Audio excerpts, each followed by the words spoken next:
에휴, 아베씨, 이 양반아, 정신이 있어요, 없어요?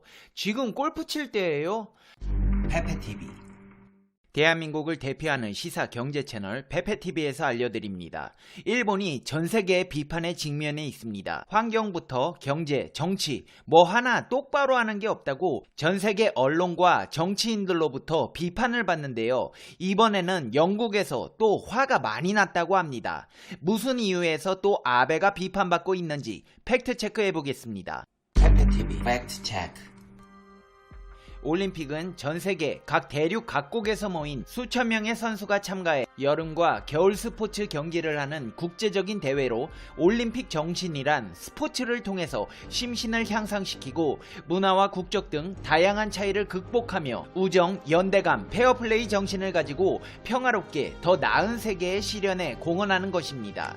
이 이상은 지금도 변함없이 계승되고 있으며 근래에는 기존의 주제인 스포츠와 문화의 환경이 더해져 올림픽은 전 세계의 사람들이 지구 환경에 대해서 생각할 기회가 되기도 합니다. 그런데 일본은 도쿄올림픽을 자국의 오염된 환경을 날조하고 과거 침략을 정당화하는 홍보의 장으로 만들려 하고 있습니다. 여기에 아베 신조에게 힘을 실어주는 사람이 한 명 있는데요.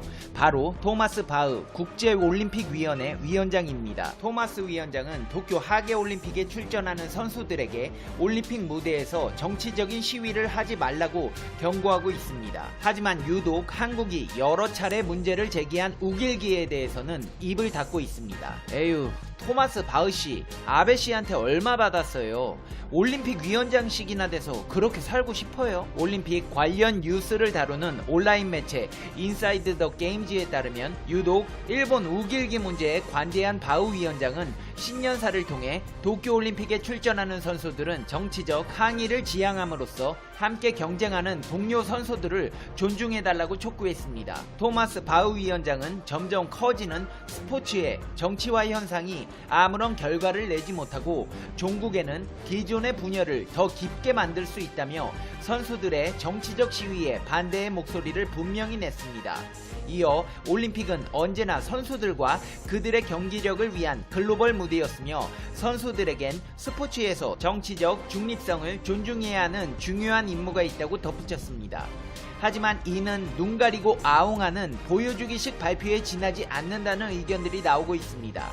그도 그럴 것이 도쿄올림픽 조직위원회는 대회 기간 우길기에 경기장 반입을 허용하며 응원 도구로 활용해도 큰 문제가 없다는 뜻을 밝혀왔습니다. 정치적 선전물이 아니라는 명목에서 허용하고 있다는 겁니다. 일제의 아시아 침략 피해 당사자인 우리나라는 당시 피해국들과 연대해 우길기 사용 자제를 IOC에 촉구했지만 IOC는 사안별로 판단하겠다며 소극적인 자세만 되풀이하고 있습니다. 보다 못한 영국 BBC가 나서서 일장기와 우길기의 유래는 물론 우길기가 지금도 해상 자위대에 쓰이고 있으며 변형된 형태로 자위대, 정규 군대에서 사용되고 있다며 일본의 제국주의 침탈과 대동아 전쟁 때 강제징용과 위안부 문제 등으로 피해를 입은 한국과 중국, 대만, 필리핀 등의 아픔을 상기시킨다고 보도했습니다. BBC 방송은 중국 체육계는 왜 우길기 문제에 침묵하는지 조명했습니다. 존스 호킨스 대학의 교수는 중국은 떠들썩하게 이슈를 만들어가고 싶어 하지는 않는다며 그렇다고 인민들이 이 깃발을 보고 분노하지 않는다는 것을 의미하지는 않는다고 말했습니다.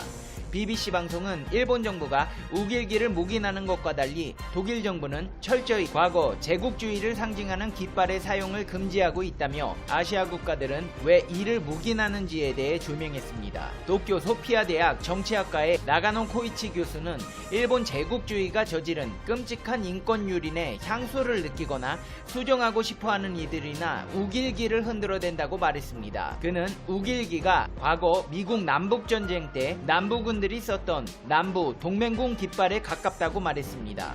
그렇다면 일본은 우리의 강력한 문제 제기를 대수롭지 않게 여길까요?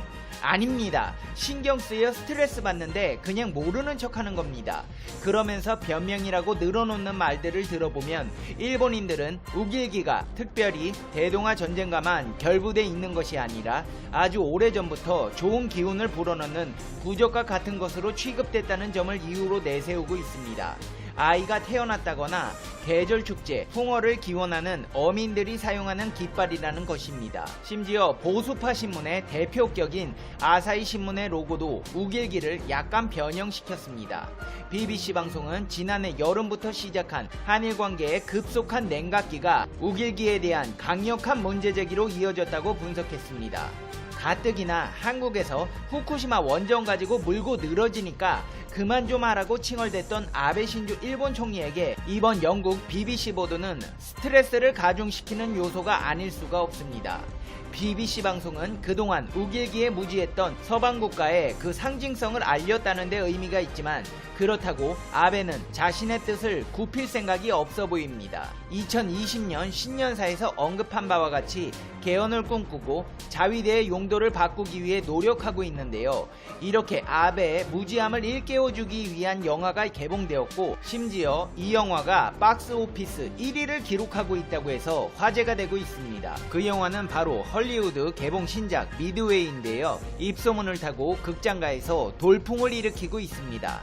지난 31일 개봉해 동시기 개봉작 박스오피스 1위, 외화 박스오피스 1위, 좌석 판매율 전체 1위까지 달성하며 다크호스로 떠오른 전쟁 액션 블록버스터 미드웨이가 주목받고 있는 데에는 특별한 의미가 있습니다. 영화 미드웨이는 진주만 공습 후 태평양을 넘보던 최강 일본을 침몰시키며 전세계 역사를 바꾼 기적같은 전투 미드웨이 해전을 그린 작품입니다. 일본의 제국주의를 패망으로 이끈 실제 미드웨이 해전을 배경으로 실존 인물과 100% 싱크로율을 자랑하며 연기파 배우들의 캐스팅은 물론이고 상상 이상의 액션 스케일과 스펙터클한 전투씬까지 남녀노소를 불문하고 모두의 취향을 저격하고 있습니다. 국내외 매체들의 뜨거운 반응과 관객들의 폭발적인 호평 세례에 힘입어 CGV 골든에고 지수 93%, 시네마 스코어 A를 기록하는 등 압도적인 저력을 과시하고 있습니다. 지난해 7월 일본의 기습적인 수출 규제로 한일 관계가 급속도로 얼어붙은 상황에서 최근까지 이어지고 있는 일본 제품 불매 운동 등으로 표출된 한일 정서로 인해 미드웨이가 2차 대전 일본의 패망을 그렸다는 점에서 관객들의 호평을 얻고 있습니다. 영화를 본 관객들은 아베가 머지않아 역사를 반복할 것 같다.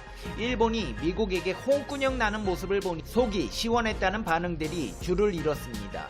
그렇다면 이 영화를 본 일본에서는 어떤 반응을 보이고 있을까요?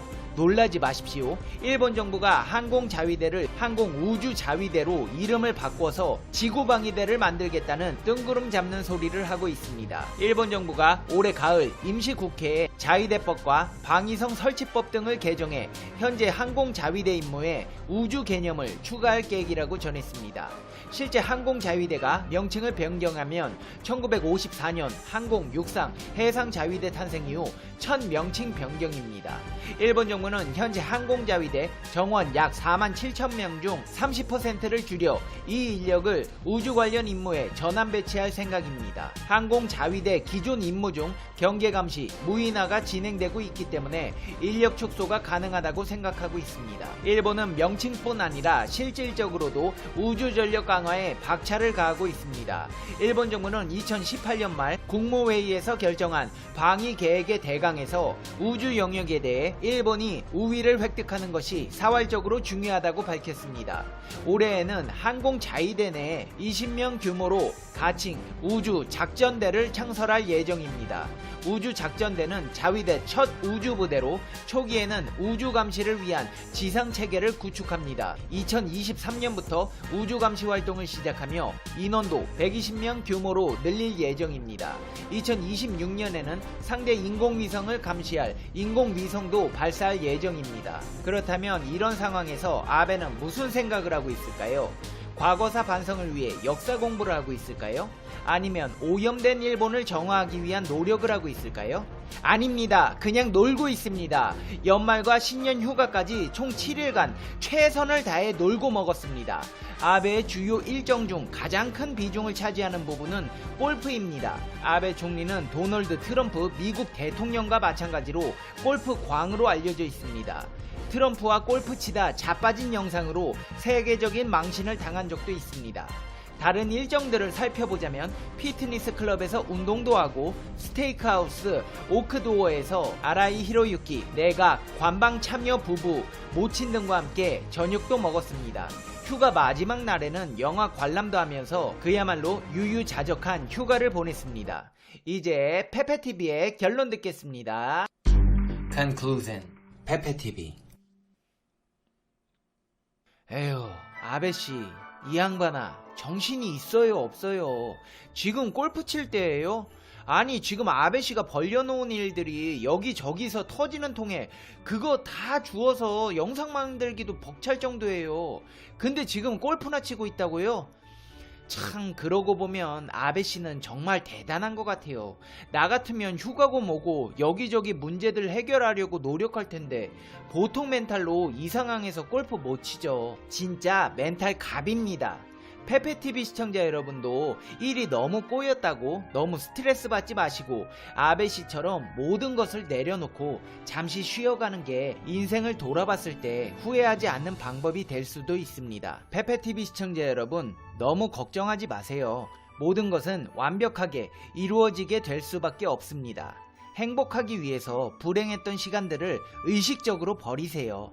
어떤 아쉬움이나 후회가 남는다면 그 또한 내일을 살아가게 하는 인생의 경험일 테니 너무 괴념치 마세요. 무엇보다 가장 중요한 건 바로 당신, 자기 자신입니다.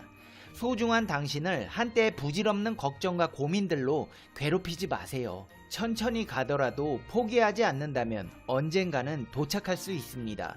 어떤 속도로 걷던지 하물며 멈추더라도 행복하기를, 가장 당신답게 살기를 응원하겠습니다. 2020년 새해에는 더 많이 웃고 더 적게 울며 문득문득 행복하시기를 바라겠습니다. 그럼 다음 영상에서 봬요. 안녕.